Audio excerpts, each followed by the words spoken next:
Hey everybody, listen up. I got mega huge news. Meat Eater Live is heading back out on the road. That's right. Join me and the crew. Clay Newcomb, Cal, Yanni, Spencer's going to be there. Phil the Engineer's going to be there. Meat Eater Live headed back out. Now, when you get every ticket, okay? Every ticket you buy, you get a signed copy of our new Meat Eater Outdoor Cookbook. This tour is celebrating the release of the book. Buy a ticket, get a signed copy, Meat Eater Outdoor Cookbook, wild game recipes for the grill, smoker, camp stove, and campfire, which I'll point out is a $38 value. Here's where we're going to go.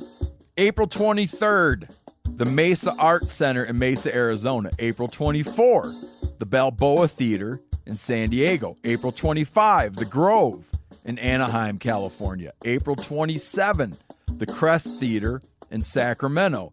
April 29, the Union in Salt Lake City. April 30, the Egyptian in Boise.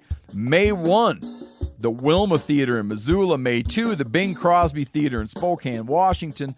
May 4, Revolution Hall in Portland, Oregon. And May 5, the last day of the tour, Pantages Theater in Tacoma, Washington. For tickets and more information, visit the events page at themeateater.com. Hope to see you at the show.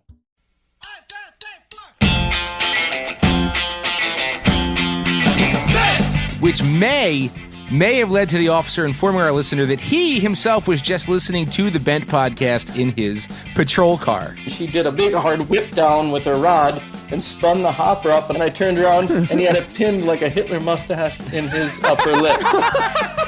And then we're going to do a sail bin that brings to mind one of my favorite hip-hop songs, Pistol Grip Pump, which is on my lap at all times. Cops listen to this?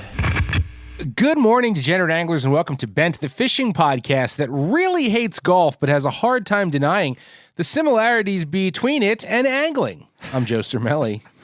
And I'm Hayden Samak, and I'm failing to see the connection beyond people feeling the need to wear various logo wear in order to flex on the folks around them. That's it. You're not wrong. That's correct. Yeah, but I'm leaning into the analogy a bit today because of a few listener messages that I've gotten recently. One of which we're actually going to touch on in the Bent Helpline later. But the gist of them is this, right? People often want to know, what is the one rod and reel you need to do everything?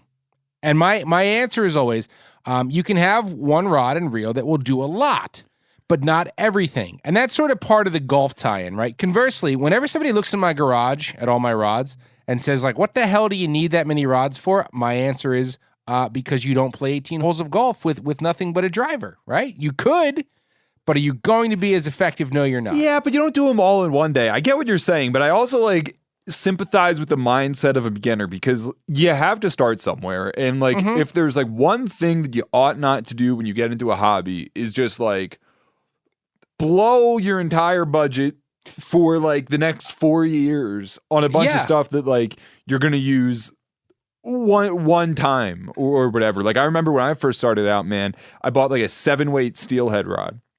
Ended up using it a lot, but there was absolutely a scenario before I could drive and I had that rod where it was time to break out the steelhead rod that I could have just rented from the shop. You're right.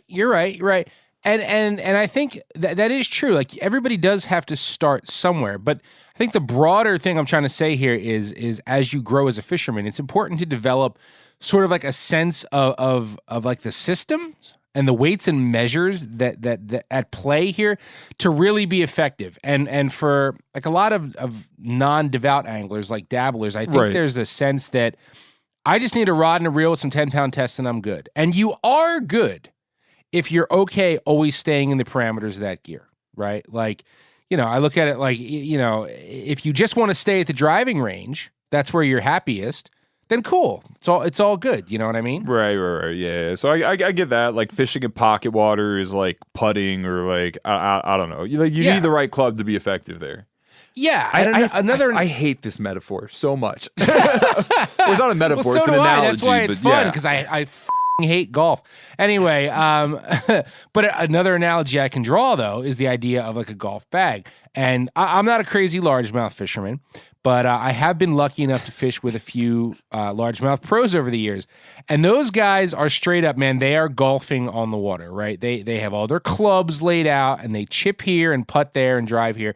And I have adopted that method hardcore. It's like my one takeaway from fishing with some pro bass guys. It is extremely rare for me to go out fishing and only carry one rod. 3 is more like it.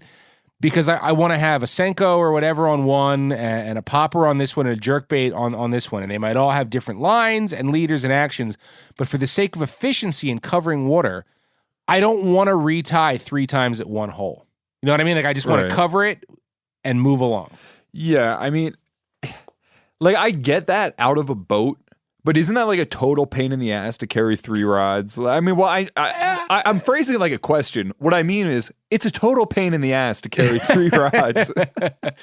It can be, right? Not usually. Like you said, on a boat, no issue at all, dude. Like I go out on my little drift boat and I've got like 13 rods jammed down the sides. And for most bank fishing, like if you're just working a bank, it's not that big a deal either. But the only time I'll have one rod usually is if I'm wading and I know I'll be in the water most of the time. Like summer smallie wading, I put the bare essentials in one chest pack or hip pack or whatever and wade with one rod because I will be in the stream most of the time. Otherwise, I don't find it that inconvenient. Yeah. I mean, like that's more my style. In fact, what I do a lot when I'm like trout fishing is I'll have one rod that's not exactly what I want for everything, right?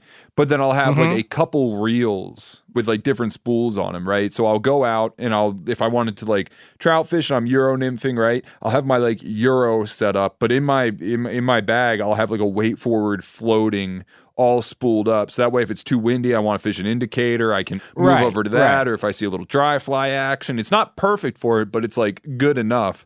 But this all goes to this is leading me to the point that not all of us can afford an arsenal of rods, Joe. I know. Not all of us are Joe Cermelli, man. Right, least of all you. I understand. I'm just look, all I'm doing here, I'm just passing along an approach, right? It's just something to think about. That's all. I do believe that efficiency and maximum time with a line in the water catches the most fish, right? Regardless of species, regardless of what you're doing. I think, efficiency and keeping lines in, like you should train yourself to maximize that. Also, regardless of your budget, our sponsor, 13 Fishing, at least has a lure anyone can afford for pretty much any species. Nice, nice segue. Yeah. But I'll also point out that as far as like high quality, budget friendly like outfits, like that's also something that 13 Fishing is good for. So you bought up wet wading smallies. That's something I want to do more of. What would your ideal outfit look like for that? Ideal outfit for that? Oh man. Like what's in your pack? That's what's in my pack? Well, okay, so I'm not going to go through the entire pack, but I will whittle that down. It's literally the size of a golf bag, folks. That's where the genesis of this analogy was. It's my small pack, right? Yeah. From 13, though, first and foremost for that, the whippersnapper. That is like the smallest jerk bait that they make. Perfect for moving water, and the model that dives 3 to 5 feet is my go-to. This would also come in very handy for trout, of course. It's one of those baits like you barely touch the line, like you just barely snap it, and it darts all over the place. And in terms of an outfit, like anything in that like 6.5 to, I don't know, maybe 7 foot light or ultralight range for summertime wading, 10-pound braid, something like that. Yeah. Travel light. One little spool of 8-pound fluoro leader and that's not true. When Joe's on the stream, it looks like he's packing out an elk with all the shit he has in his bag. No, man. you would think that. And there was a time in my life when that was true. Miles and I talked about that a long time ago, how like you're 17 and you have more shit on you than you know what to do with. There's like low lights, 4 rod tubes. Lens, There's like 4 fly rod tubes poking out of your backpack and like 1 spinning rod in your belt and 1 in your hands. Yeah. No, not anymore. I do like your smallmouth setup recommendations, and I will be. I never sent out that email to 13 that I promised I was going to send out last week. So, oh man, I'll have to be. I'll have to be tacking that on to my 13 order. Good. Anyway, so we'll do this. Let's switch off conventional must-haves for a minute and talk about fly must-haves, particularly if you tie your own bugs. I've always got bucktail on hand, rabbit strips. Those are a must, right? But have you ever tied with Raccoon? Have I ever tied with a raccoon? No. The closest I've ever gotten to tying with raccoon is I used to tie with a dubbing from I think like an Australian possum. Oh, okay. I'm sure they're similar. Yeah. Probably both only come out at night. Anyway, if you need some raccoon, perhaps One is our a nicer friend and tail. guide. If you need some, perhaps our friend and guide Bart Landwehr can help, and he'll tell you where his supply came from in this week's Smooth Move segment. Why did you do that? Why? Why did you do that, Terry? Oh my God. So I'm very excited today for our Smooth Moves guest. Some of you might remember Tim Landwehr of Tightline's fly fishing company out there in Wisconsin. He's not here, even though he's done several segments and co-hosted the show. We have his cousin. We're going to start by introducing somebody We have his cousin different. Bart Landwehr, and I'm going to give you, Bart, a few seconds to explain why you are the better Landwehr. Why are you the better Landwehr than Tim Landwehr? Well, I'm smarter for sure. Okay. I'm obviously better looking. I can vouch for that. You are a good-looking man. Yeah. We're And, kidding. I'm on a fishy level, I might be a little bit fishier than him. I'm not sure. Better keg stand, you or Tim Landwehr? Tim. Oh, okay. He's got a problem. Okay, all right. We won't drag him into it. Kidding, of course. I got to hang out with Bart the same time I hung out with Tim when we were filming Das Boat Season 2 up on the Menominee River. And we like I said, we had Tim on, and he's always been like, man, you got to call Bart because if you need smooth moves, like he's got some f***ed up stories. I think that's exactly how he put it. So, yeah, man. Just so I know how long Tim has been guiding. How long have you been guiding? How long have you been in the game? This will be year 21, I think. 21 years. Okay. Yep. All right. So I'm just gonna give you the floor, man. And I've drank with both. I've drank with you in a garage, which was fun. Oh, yeah. That was fun. like the one night on the video shoot we drank too much and then we were not as functional the next day as we should have been. But I'm gonna give you the floor, dude. Hit us with a smooth move. The WTF moment from 21 years of guiding that sticks out the most. All right. Sticks out the most. I've got a lot of stories, but I was trying to think of one that would be a little different. Yeah. And the one I came up with was a trip I took, God, it's probably 10 years ago, with a couple who were an older couple from Chicago. Very urban people, love the idea of the outdoors, love the idea of nature. And they wanted to see the just didn't really experience it much or know anything about it. No, they didn't know as much about it as it really is, right? So they come up for the day and they want to see the most beautiful part of the river and they want to see all this great stuff and catch fish. So I set it up. We have a perfect day. Where is this? Northern This was in Wisconsin. Wisconsin. Yep. Yeah. Okay. So I took them to a spot on the river that is not developed at all. There's no cabins. It dials up, you guys. It's a perfect, like 75, 78 degree day, no wind, perfect smallmouth weather, a little humid. So we start off and they're enjoying the hell out of it. We've got perfect weather. We've got happy fish. We see a deer early, everything's great. We're having the best time. And the deer. Yeah. I'm literally looking for anything flora fauna related I can show them to give them a piece of the great northern experience, right? Is that because you question whether they'd actually be able to catch the fish? Yeah, you have that. And they weren't stellar, but they were hard workers and we were having a great time. And they're super nice people. And everything was, you remember Caddyshack? You remember the old couple in Caddyshack that go golfing and everything is the greatest and that's a peach, hun, and the husband wife. That's who they reminded me of, right? Right. Because everything she did, he would compliment her and vice versa. And ad nauseum, right? But we're still having a great time. That's a lot nicer than the alternative. Yeah. Well, for sure. Yeah. So I'm enjoying myself. Damn it, Gladys. Yeah. Right. So like midway through the morning, I'm a quarter of the way into the float. And there's no one around. It's a perfect day. And I start hearing a dog barking. So there's some bends coming in the river, and I figure we're going to make a bend, and we're going to have someone with a canoe and their dog, or they're on the river hanging out. Sure. So we're talking, somebody must be up here. We make this bend, and I'm hearing the barking intensify, and I can't see a dog. So I'm kind of now, they're fishing, I'm watching river right. And the river has come down. It's early August, mid-August maybe. and the root wads on the base of the trees are kind of all exposed on the riverbank. Right. And all of a sudden, I see the back end of a dog that's hung up in this root ball and barking its head off. So you're trying to figure out what the hell's going on right now. So I'm thinking, all right, something's wrong with this dog. Is he caught? Is he hung up? Is he in distress? They're asking me questions that I can't answer. So I'm like, all right, guys, check it out. We're going to reel up and we're going to roll over and see what's going on. And they go, cool. So they reel up their stuff and I start kind of pushing and rolling over to this dog. And as I'm approaching, he's just intensely barking under this tree. And I'm starting to question whether or not he's stuck. As we get over there, I'm close now. He's not stuck. He's underneath this blowdown. And another dog appears on the bank. And the second dog is a hound with a big whip antenna on his neck. Well, in Wisconsin, late July into early August, the bear hunters, they run their dogs. But what they found and were interested in was about to happen right in front of us at about 20 feet. I can't get away from it. And the one dog and the other dog dive in and they come out with a raccoon and proceed to eviscerate it 20 feet from us. So this is a 2-minute, this is probably 40 seconds, but it feels like an hour and a half. It's blood, hair, snarling, squealing, screaming, and they stop.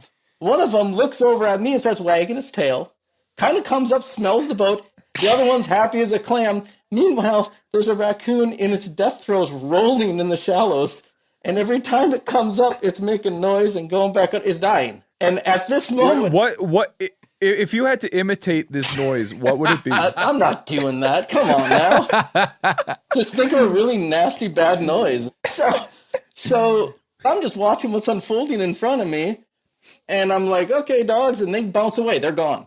And here's this raccoon dying yet. The water's got blood in it. And then I realize I got people with me, and I look up, and they are pale, speechless. The wife's mouth is agape, obviously. And I don't even, what the hell do you say to him? And I go, well, it's almost time for lunch. That's what comes out of me, you know. You guys ready for a sandwich? So I'm like, well, that's the reality of nature. Some shit you say, you don't know what to say, right? So as I start to bite my oars in to pull off the bank and leave the situation, the woman goes, is that another one?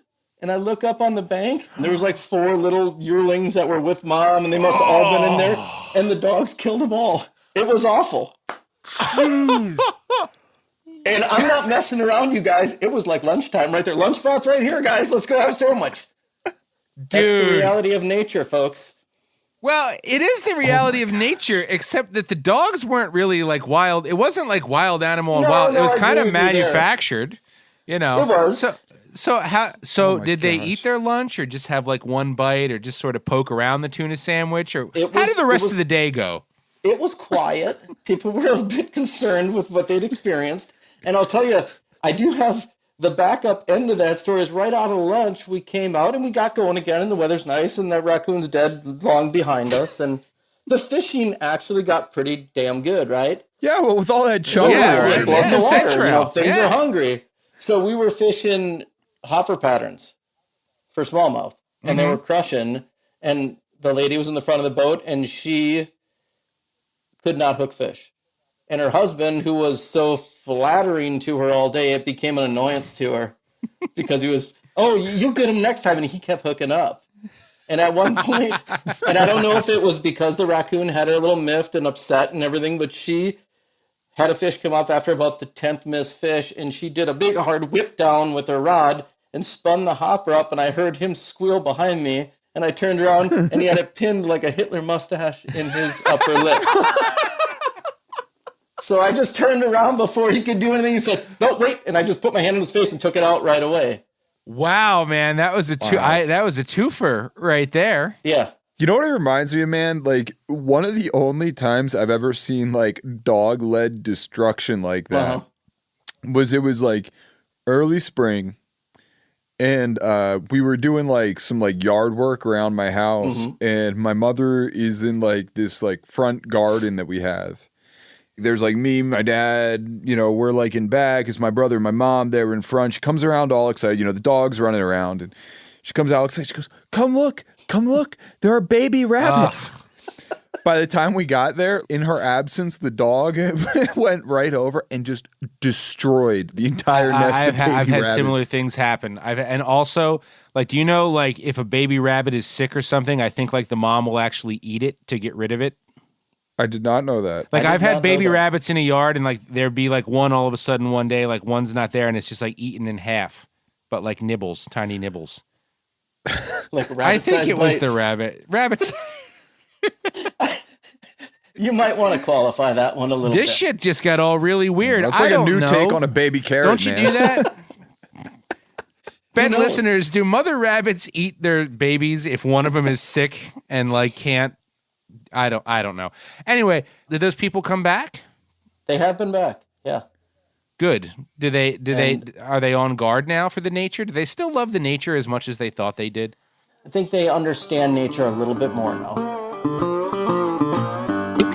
So, how'd you like that one, meat eaters? Visceral. That's what that was. Anyway, huge thanks to Bart for sharing that Thanks, one. Bart. He's just out there hammering small jaws and scarring old people for life. So, Well, in case you haven't had enough carnage, sit back and listen to Joe and I tear each other to pieces in the virtual raptor paddock we like to call Fish News. Fish News! That escalated quickly. So here's a little fun shout out. Caveat being, we're going to exclude names and states as a matter of protection. And this is first on Ben, but it's all going to make sense. Because we need not call anyone out for fear of judgment, nor getting anyone in trouble. And What? I would like to point out that I whatever Joe is about to like drop on y'all, I'm not privy to it. No, this came through Instagram. But I got this note from a listener on Instagram who told me he may or may not have gotten pulled over recently on his way home from a fishing trip. And he may or may not have recently partaken in the consumption of, we'll say, CBD products, if you catch what's swirling around in my bong water. And since we're not talking about the gummies here, there may or may not have been a noticeable odor in his vehicle, which the officer that pulled him over smelled. Anyway, the officer may or may not have noticed the fishing gear in the car, which may or may not have quickly morphed the convo from CBD products to local fishing, which may have led to the officer informing our listener that he himself was just listening to the Bent podcast in his patrol car. Cops listen to this? Maybe. This could be a hypothetical situation. All of this may have led to our dear listener getting off the hook. So what he asked me to do was shout out the officer by name, which I will not. Like, no, that isn't going to happen. I'm not even saying he really exists. But if he does, officer, you're cool. And it just goes to show you, Benton fishing are like PBA cards sometimes. So that story, I enjoyed that story. Oh my gosh. That's hilarious. That's hilarious. I can't believe like police officers listen to this show. Like that is just like one. I don't know why. I mean, I guess it makes just as much sense as anybody Cops else. fish, dude. I know a lot. But it'd be like, I would be equally surprised if like a doctor or like a fireman or like just somebody else. Like it seems like once you have like I don't know. There's just something about a police officer listening to this that just seems like. I think kind it's of funny to me. terrific. I think it's because the whole degenerate angler thing. Yeah. Because like cops are supposed to be like very generate. Well put. Well put. Anyway, listen, no judgment for either party. If this hypothetical officer is listening and wanted to, I don't know, send some PBA cards since you've kind of been shouted out, that would be cool. Anyway, yeah, I won't hold out hope for that. So let's, before we move on, let's knock out conservation minutes real quick here. Here's what I got. Okay. Across Louisiana, scientists are finding non-lethal ways to collect information about spotted and alligator gar. Trojan gar! To assess the overall health of floodplains and habitats.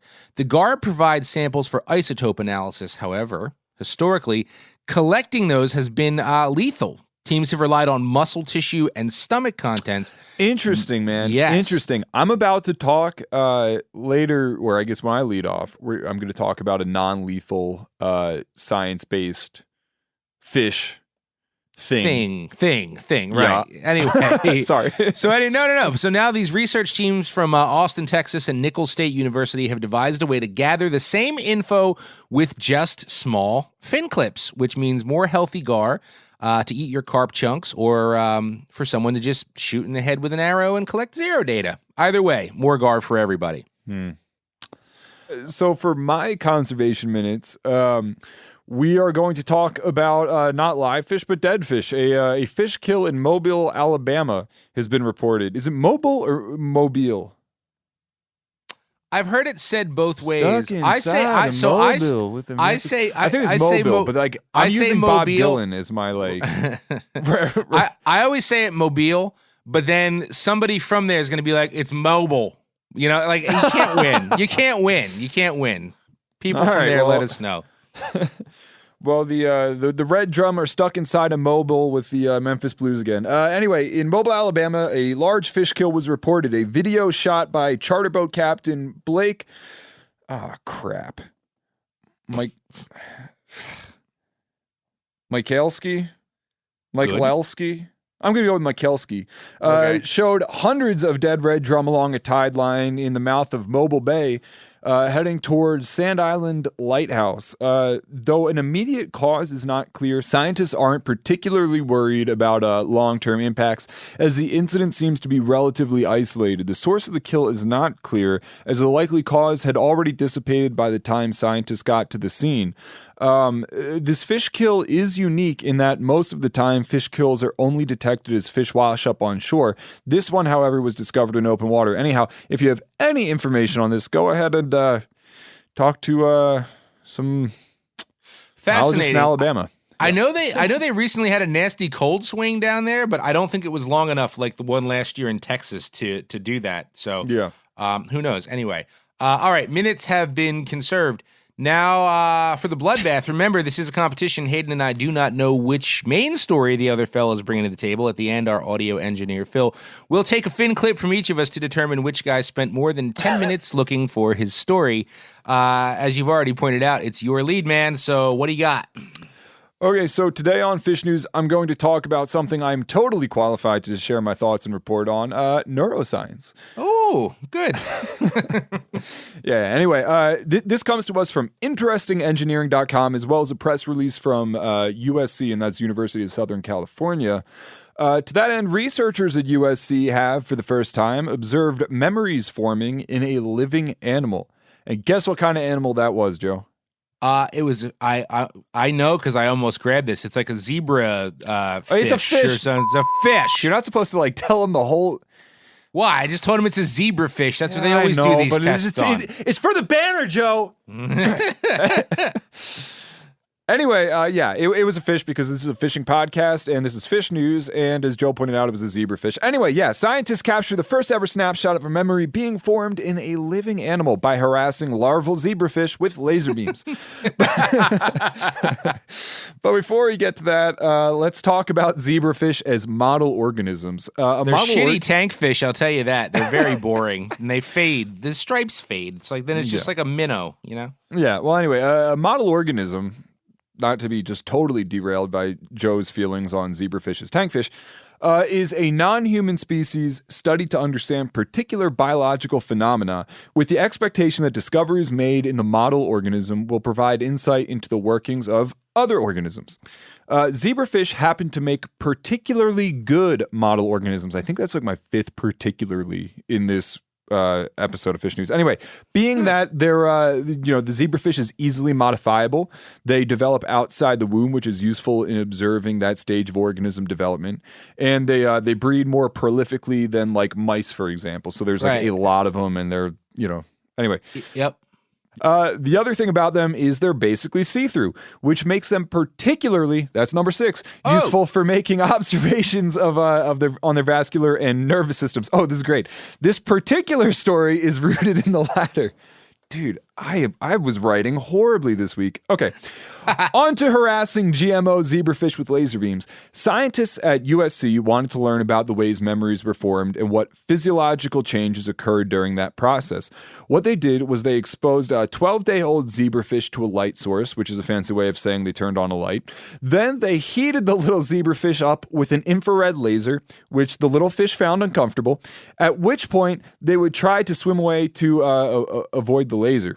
Mm-hmm. The scientists trained the fish for 5 hours until the fish had learned that when the light comes on, the laser beam is close behind it. Eventually, the fish would shake their little tails when the light came on, meaning they knew the laser beam was coming, meaning that they learned, meaning that they developed a memory.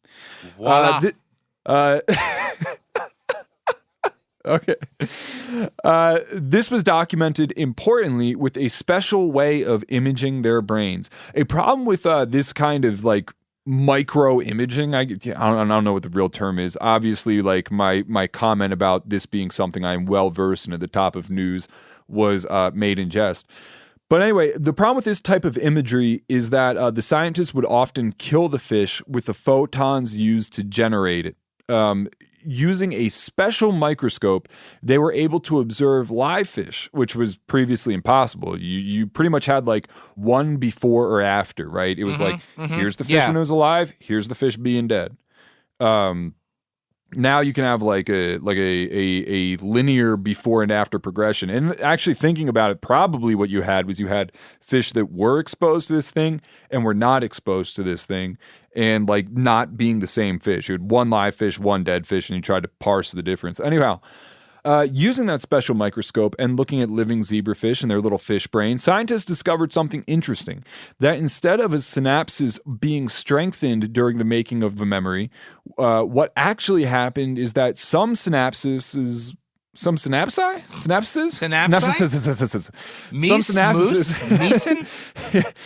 disappeared while others were generated elsewhere in the brain, leading scientists to a completely new understanding of how a memory is formed.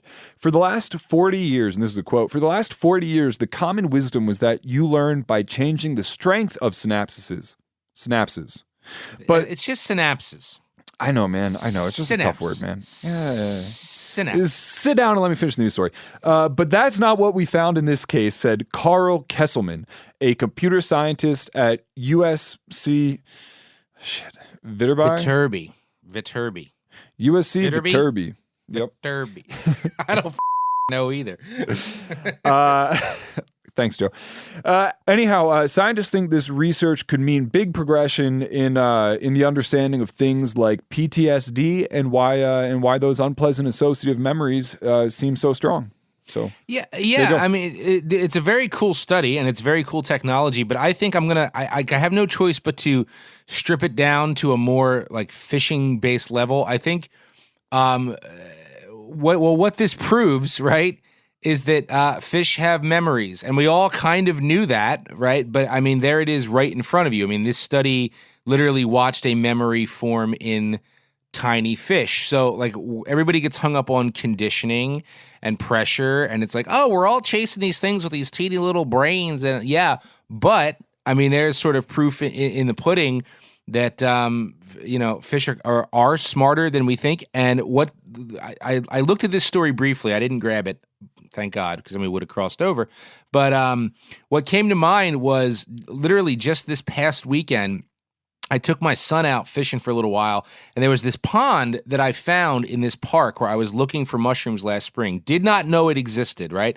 And I just kind of like tucked it away in the back of my mind. And it's a cheesy little pond with benches and stuff around it. And I just rolled in there with like a bunch of worms and bobbers for him. And dude, when I walked up to that water and looked in, I was like, oh my God, there are like thousands of the biggest dinner plate bluegills I have ever seen in my life swimming around in these shallows. And this is going to be an absolute slaughter. And every single bit of worm that went in that water, they would rush it, stare at it, and turn around and swim away. Bluegills we're talking about here, which tells me these fish get the living shit pounded out of them. Like they are too exposed and too many people roll up to this tiny little park pond And like to get one to eat, I had to like take the bobber off and like fly cast with 2-pound test and like make sure the hook was hidden. And it was completely no fun for my son because he just wants to cast the bobber and have it go under. But point being, like, those fish have learned something and retained something. So if nothing else, this story proves that fish do have memories of the bubblegum pink Senko you insist on throwing and don't understand why it doesn't work anymore. Please enter your password. You have one unheard message. Hey, Joe. Hey, Hayden. Just figured I'd give you a call. I've got a little bone to pick with you two. And I'm actually speaking for Seth as well. We do not catch just tiny dink little walleye here. We're catching mainly giants. Like last year in Fort Peck, man, we caught one that was pert near 12 pounds. Anyways, screw you guys. Walleye are great. End of message. Delete. Press 7. Save. Deleted. Hey everybody, listen up. I got mega huge news. Meat Eater Live is heading back out on the road. That's right. Join me and the crew. Clay Newcomb, Cal, Yanni, Spencer's going to be there. Phil the engineer's going to be there. Meat Eater Live headed back out. Now, when you get every ticket, okay? Every ticket you buy, you get a signed copy of our new Meat Eater Outdoor Cookbook. This tour is celebrating the release of the book. Buy a ticket, get a signed copy, Meat Eater Outdoor Cookbook, wild game recipes for the grill, smoker, camp stove, and campfire, which I'll point out is a $38 value. Here's where we're going to go. April 23rd, the Mesa Arts Center in Mesa, Arizona. April 24, the Balboa Theater in San Diego. April 25, the Grove in Anaheim, California. April 27, the Crest Theater in Sacramento. April 29, the Union in Salt Lake City. April 30, the Egyptian in Boise. May 1, the Wilma Theater in Missoula. May 2, the Bing Crosby Theater in Spokane, Washington. May 4, Revolution Hall in Portland, Oregon. And May 5, the last day of the tour, Pantages Theater in Tacoma, Washington. For tickets and more information, visit the events page at themeateater.com. Hope to see you at the show. We actually have, there's a lot of common threads between our stories today.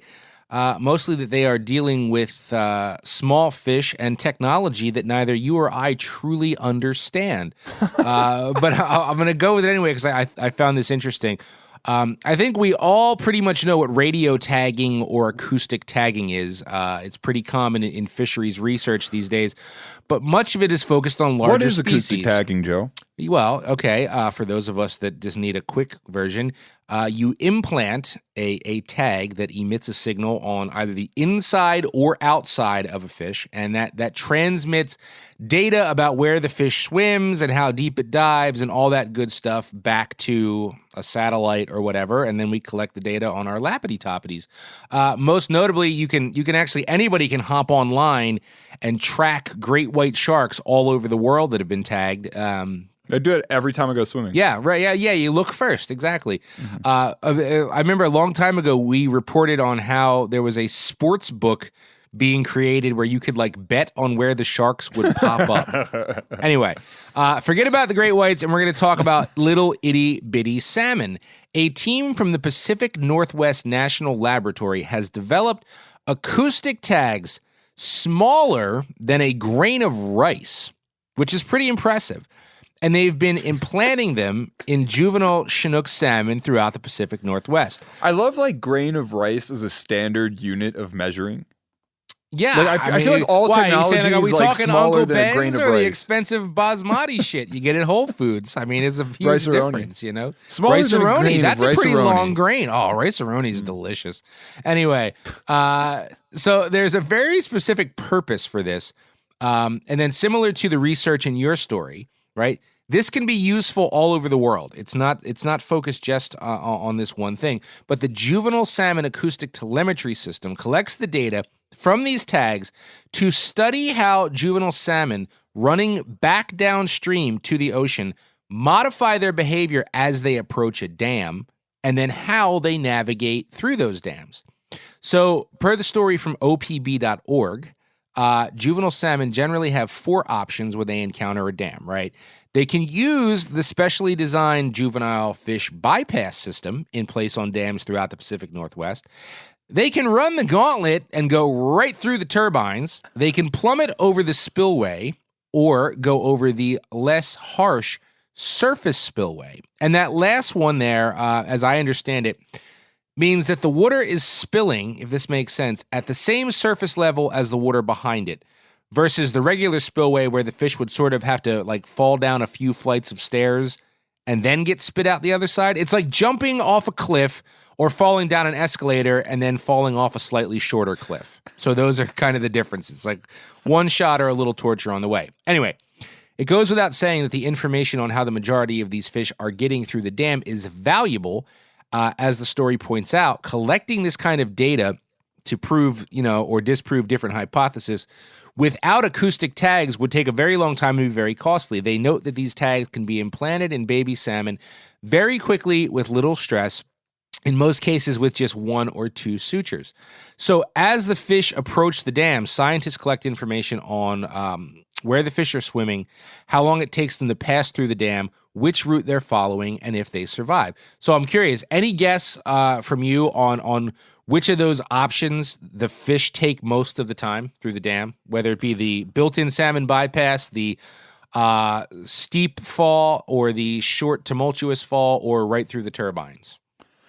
60% to 70% maybe of like the young salmon pass over the tops of dams through surface spills. What did you just guess? Google that? Because that's like the next thing that I'm going to say. You just cheated somehow because you're a dick. Yes. That's for ruining my guess earlier, Joe. So far, the studies have found 60 to 70% of the young salmon pass over the tops through the surface spills, meaning the spillway that's spilling from the same level as the water behind it. So the direct dive off the cliff instead of falling down some stairs first is the main way. And while that sounds harsh, the acoustic tags are also proving that most of those salmon survive that drop. They are doing well on the other side. So if you think about this, that means in this case, less than half of the fish are using the special bypass hamster maze put in place for them to use. Which I suppose begs the question of do you actually need those, or do you just top spill more? There's no answer right now, but these are the kinds of questions the study hopes to answer and apply to dams the world over for all different species of fish. Damn, that's a good news story, Joe. Damn, is it not? You know what? Like my favorite but oft unheralded version of fish transportation is? What is that? I'm a fan of the salmon cannon, man. You ever see that? Oh, the salmon cannon. Yeah, I've seen the salmon cannon. Salmon cannon's pretty good. Have you? If you guys don't know what like the salmon cannon is, basically it's like, I don't know like the actual like prevalence of biologists transporting salmon in that way, but it's basically like they load. It's like a minigun. They just swim in and. Nah, it's not quite like that. It's funnier that way. The biologists load these, these salmon up into what appears to be like flexible piping, and like they kind of go through this vacuum system, and they even like have videos of these things being backlit where you can see like just this perfect silhouette of a salmon like snaking through this like large rubber pipe. Anyhow, it takes them from one spot, puts them in another spot. And I don't know if have you ever seen like those videos of that being spliced to like somebody getting hit in the side of the head with an Asian carp? Oh yeah. Dude, it's TikTok just got all over that. The technology out there to move salmon, I appreciate it very much, whether it be the salmon cannon or like building better dams, if that's really a thing. But it's like, man, we can get all these people together to do that. Like, Can Pennsylvania get enough volunteers to float stock instead of just dumping them off the bridge? Like, can we just get like a couple like retired dudes to just float stock some trout so they're in the hole? I remember when I was a kid. Anyway, Phil Nye, the science guy, he's got some picks this week: zebrafish that think, or grains of Rice-A-Roni stuffed in juvenile salmon. We're gonna hear from Phil. We're gonna get his judgment. And then we're going to do a sale bin that brings to mind one of my favorite hip-hop songs, Pistol Grip Pump, which is on my lap at all times. Joe, this week, I'm the winner. That's right. Phil's now working in Texas, so I'm editing the podcast this week, and there's not a damn thing anybody can do about it. Well, why did you put the head in the paper? You don't know what I'm getting at. Well, you didn't have to be so hurtful with me, so angry. All right, this week in the sale bin, we have a doozy, and you know what else, man? I believe this is actually the first ever sale bin that I'm leading off. It could be. I'm pretty I don't sure really it is, remember. Man. Might be, yeah. Yeah, anyhow, this one was submitted by listener Derek, and we're not going to use his last name here because I don't want the guy who posted the listing he submitted, like tracking him down. Well, if you're wondering why that would even be a thing, just hang tight because you're gonna find out. We're gonna get there in a second. So this is either criminal or the lister is easily the most degenerate angler of the degenerate anglers.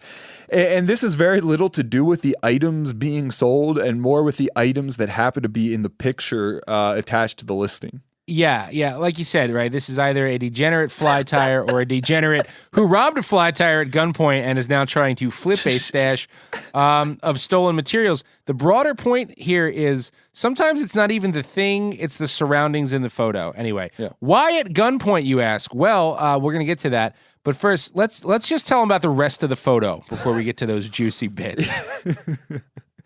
Okay, so the photo is I don't even know how this was staged. First off, it's a photo of fly tying material. That's what the dude is selling. And it's kind of spread out on a bed, but not just any bed, like a dirty mattress with a single stained fitted sheet on it. The mattress is on the floor. Like you remember that Joe, you remember that like gross stoner buddy in college who would trash all around his room and just had that grody mattress on the floor? Yeah, it's that guy. Exactly. And man, it has all the hallmarks of stonerism because if you look around the peripheries of the photo, you've got like all the usual suspects, okay? There's dirty laundry. It is an extremely dirty floor. Like if you walked on it barefoot, like it would be disgusting. Yeah. There's outside furniture inside. That's always a big one. Yeah. You know what I mean? Like if the Walmart lawn chair is also the TV chair, you know. Mm-hmm. Big gulp on the nightstand. Hey guys, big gulps, huh? Well, 100%. 100%. I would say it's full of like cigarette ash, except for the fact that there's like an ashtray on the decrepit old coffee table there. Right. Yeah, and you know there was Mountain Dew in that. Anyway, yes, we got the ashtray on the old coffee table, snack wrappers, the whole deal. I mean, it's your stoner buddy Dave's house, who always had enough money to like, you know, just fund his hobbies, but no formal vocation. You know, his hobbies. Yeah. Except it's even worse than that because when your buddy in college might have just been stoned out of his mind, this guy seems to be just regular out of his mind, or perhaps criminally out of his mind. And Joe, why do we think that, man? Because right there in frame, and by the way, we're going to post this on Instagram, but this was totally croppable. Like this didn't have to happen. You could have cropped in on the materials for sale. But I don't know why he didn't just crop this all together. Anyway, right there in the frame is what appears to be like a straight up fucking sawed off shotgun. Like legit a sawed off shotgun that looks like rusty and weathered. It's weird. Dude, I know you can buy like pistol grip pumps that have enough barrel length to be legal, but in my semi-expert opinion, as someone who has messed around with like a lot of shotguns in my life, this is not that. In the words of UFC President Dana White, that's f***ing illegal. Yeah, indeed it is. I'm going to back you up on that. Look, the listing isn't really that remarkable outside from the excellent photos. It just says fly tying $1,200. I mean, that's kind of remarkable because it's just a bunch of thread and shit. Willing to sell separately, price negotiable. Used like new, which is actually good because there's no way what he's selling is worth $1,200. First of all, mostly everything is inside an old school 3-tiered Plano tackle box. So it's not like a ton of stuff. This is not like you're buying like Lefty Kray's tying materials. You know what I mean? Yeah, and like you said, it's mostly thread and wire. To be fair, it's a pretty legit selection of thread and wire, but it also looks ancient. So like the used like new tag is dubious at best. Maybe this is a good time to remind folks that replace your tying thread like semi-regularly. Otherwise, you're going to have some shitty experiences with flies coming undone there. That is true. That is a good tip right there. You know what I was thinking? You know what this also looks like? This looks like a scene, like this looks like a photo that could have been taken in like Buffalo Bill's house. Like if there was a death's head moth on the bed next to the flying materials, like it would have been right out of Silence of the Lambs. Yeah. This is where somebody goes to get murdered. Anyway, it's it's also not like they're like hackle capes or whatever. It's mostly just that thread, some bucktails. You're pretty much buying thread. The guy's selling thread. Some zonker strips, like all inexpensive items. So we know it's $1,200, but how much do you think you'd be willing to pay for all that fly tying goodness, man? How much? I don't know. $50, because this seems like the kind of guy, like if I bumped into this dude or saw this and he was trying to like sell, I'd be like, I'll give you $40-$50. And is it weird to say he'd probably take it? Oh, like doesn't like the photo like take it, man. he would take it. He needs $40 and he needs it fast. Okay, you would have to pay me more than this was worth to even go there and get the stuff. Like, right. This isn't Jerry with a cup of tea. All right. Yeah, and I think a lot of people are either scared off by the price tag or the implications of what might happen should you get there and try to negotiate. Which I think maybe that's why it's in there. I think that's why the shotgun's in there. He's trying to dissuade negotiation. It could be. I mean, regardless, it's sketchy and like. Well, that's why it's been there for 3 months. Well, again, not to pass judgment, but like if you knew where this guy lived, I'd just keep an eye on the curb because this seems like the kind of thing that like eventually he'd just chuck out there. You know what I mean? Yeah. So it's sketchy. It's very sketchy. And I've been known to drive like hours for a bargain and meet up with like some folks I don't really know too well if there was like a good deal on some gear. But even I would shy away from this, like price notwithstanding. Yeah, it'd be a hard pass for me too. I don't know. Like I've had some dabblings in used fly material. I've never bought them, but there's been a few times when like a friend of the family, like somebody passes away and they tied a little or something. Yep. And it's like, do you want this stuff? And you end up with all these hackles and capes and stuff that like you look at them and they turn to dust. Yeah, you know what I mean? Like so. I haven't really dabbled that much there. Anyway, Derek, last name excluded, thanks for sending this in. And if you come across a similar listing or something else you'd like us to highlight on the sale bin, go ahead and email us a link at bent@themeateater.com. And if you're in PA and decide that this particular bargain might be for you, make sure to text me or Hayden with your location. If you're meeting this guy and what time we should call the cops if we haven't heard from you. That sale bin reminded me of a contender from many moons ago that we never ran, honestly, because I just couldn't think of enough to say about it to cover an entire segment. But a listener sent it in, and it was a guy in the Carolinas, I believe, selling a bait cannon. You know what that is? You ever seen one of those? Yeah, dude. Yeah, I love those things, man. Particularly because like when I was a kid, we used to build like PVC potato cannons all the time. Oh yeah. And this is just one of those with like legit utility. Yeah, so this was not a homemade jobber. This was like the expensive, aluminum bait cannon. Yeah. And it was a very short description. It was just like bait cannon, $500 or whatever.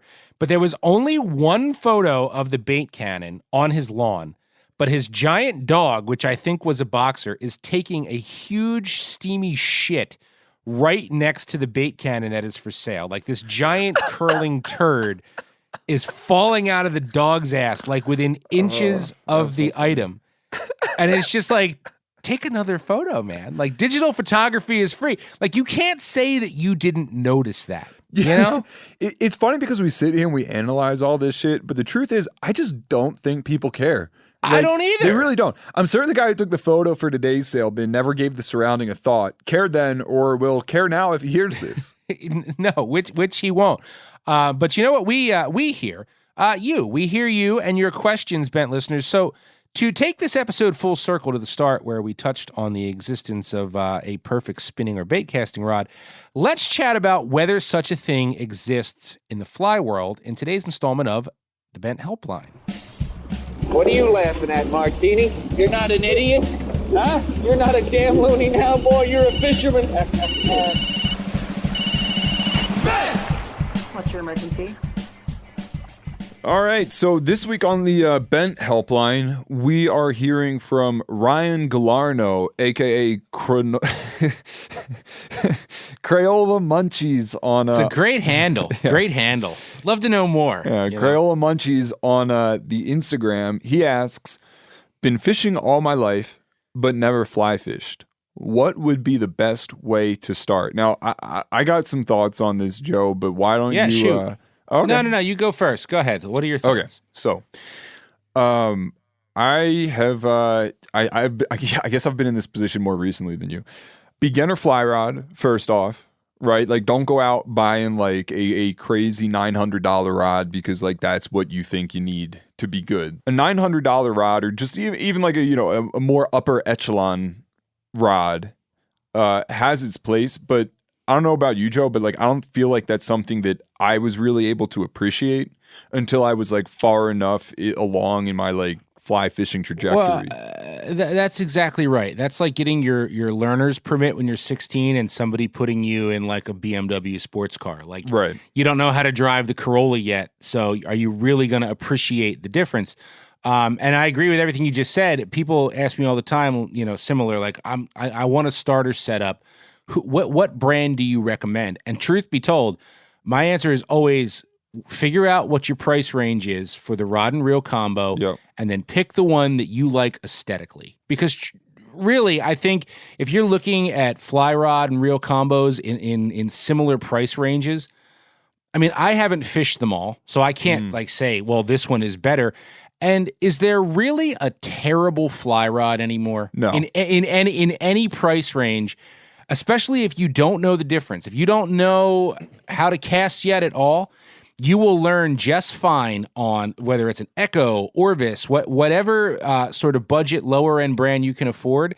And if you stick with it, like you said, someday, if you pony up for the $900 jobber, then you'll be like, oh, now I see. But there's no point in jumping to that. Yeah. If you want a specific like combo that I like a lot, and this doesn't interfere with 13, I don't think, because they don't make fly rods. Not at all. No.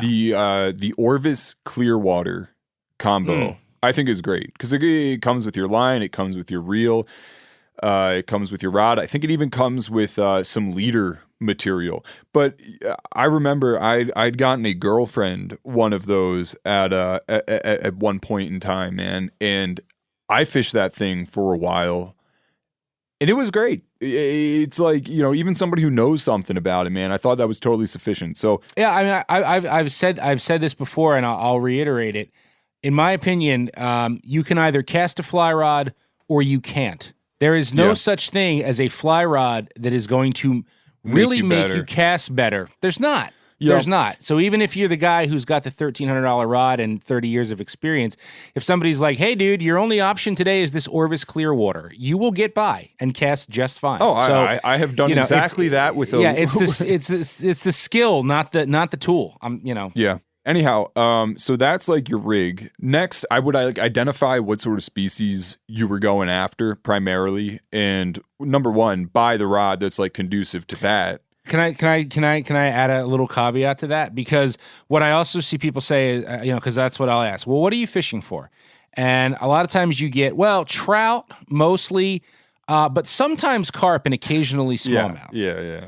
And the thing for people to remember, which has shocked a few people, I'm like, you don't necessarily match your rod and reel to what you're fishing as much as the flies you have to throw to catch that thing. So, a 9-foot 5-weight fly rod with floating line is what you would call the basic middle of the road. If you're going to throw a bread fly, 30-pound carp, though, you might not want that one, though. So, Yeah, let me throw a caveat to that. Yeah, if you're going for like a trout centric approach or like a smaller scale fish approach, I would definitely say the 9'5". If you thought you might primarily be going after like smallmouth and fish like that, I would say bump up to a 6. 6 or 7, but I mean that's the problem. You have a 5-weight rod and it does 90% of the stuff that you want it to do. And then it's like, oh, I'm going to throw some hair bugs for some largemouth today. No, it's not going to turn them over. It's not going to. It's not that you can't fight a 10-pound largemouth on a 5-weight fly rod. You're going to have a hell of a time delivering that fly because fly fishing is a system. The line, the rod, everything has to come together and be in harmony to turn over, flip over, and present the size of the fly based on how air resistant they are, how heavy they are. But all that said, it's kind of getting in the weeds because I do believe anybody who wants to get into this should just forget the big fish dreams for a while and just get yourself a 9'5" Sure. weight and learn how to cast it. If you're catching panfish and trout, learn that and then worry about it from there. That's my opinion. Yep. Okay, so that's like your basic line reel rod setup. And by the way, don't buy an expensive reel, particularly if you're like just going for like trout and bass. Just a line holder. That's all it is. Just a line holder, man. If you're going for like steelhead, if like that for some reason that's where you decide to dip your toe into fly fishing. Yeah, you want some good drag then because it's going to pull. Yeah. Okay, so now like tactic wise or like general approach wise, I would say like start in a high probability time of year and fish the same areas you would as if you were conventional fishing. And what I mean by that is like if you have a lot of experience flipping, I don't know, just 3-inch grubs under docks, right, on your conventional setup, do the same shit. Just do it with like a bunny leech or something. Well, let me jump in. Well, here's what I would do. Go buy your 9-foot 5-weight. Put basically any fly that you have on it, whether it's a dry or a nymph, and go to the easiest bluegill pond you know of where all the kids go with zero shit in the way of your backcast. Like preferably a pond in the middle of a wide open Nebraska field would be good. Yeah. And even if you have graduated from that long ago, catch a bunch of bluegills. Because you take the mystery of fly selection right out of it. They'll eat any nymph or any dry or any tiny popper you put out there. And you're going to learn how to set the hook with a fly rod. You're going to learn how to fight a fish with a fly rod because quite often, too, you don't ever touch the reel. You strip your fish in by hand. And you're going to learn how to present. You're going to learn how to cast far. You're going to learn how to cast close. Bluegills, man, like kind of go back to the beginning. Yeah. Adopt the mindset of like a true beginner. Have your goal be to catch a fish. It doesn't matter what fish that is. It doesn't matter how big it is. And really try and learn from that. Take notes on what works and like what doesn't. And above all else, don't put yourself in technical situations right away. Do stuff where like a good cast will be rewarded with like a bluegill hitting your fly. Don't like, try and catch a trophy brown trout. Yeah. And I think the way to step up, and you kind of alluded to that with your flipping docks reference, is, once you get a little bit comfortable, devote a day to going out. Don't bring your spinning rod. Just take your fly rod no matter what happens. And when you put yourself in positions where you've gear fished before, I mean, really, every time I'm out with a fly rod, I'm thinking, how do I present this like gear or vice versa? Like they're sort of interchangeable in a way. So if you look at the situation, normally I would throw a Panther Martin right here and I would put it over there and I'd move it this way. Just try to emulate that with what's in your fly box, whether it's a little zonker or a little muddler. Again, it all goes back to like everybody thinks there's this huge disconnect between fly and gear. There's no disconnect at all. You're doing the same thing with different tools. And just remember, man, you're learning. Have fun. You said you've been fishing your entire life, man. The learning curve isn't going to be as steep as some folks might want you to believe. Just let it be what it is. Have a good time, man. You'll catch fish, and if you don't, write in again. We'll tell you how you're messing it up. Yeah, I was going to say, let us know how it goes, and We enjoy this segment a lot, so please keep all these great questions coming because we love answering them. And you can send those to bent@themeateater.com. Best of luck, Crayola Munchies.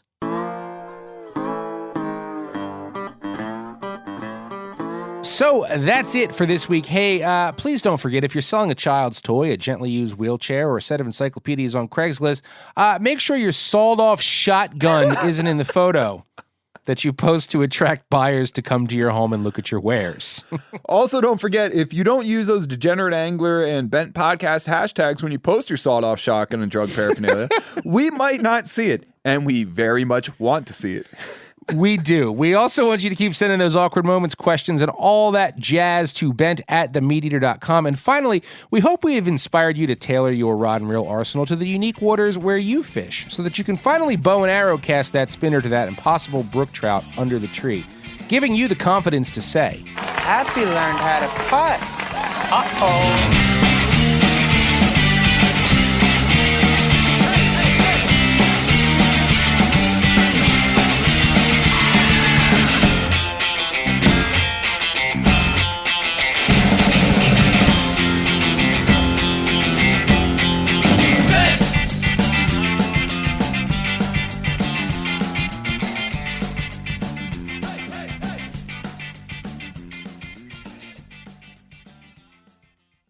Hey everybody, listen up. I got mega huge news. Meat Eater Live is heading back out on the road.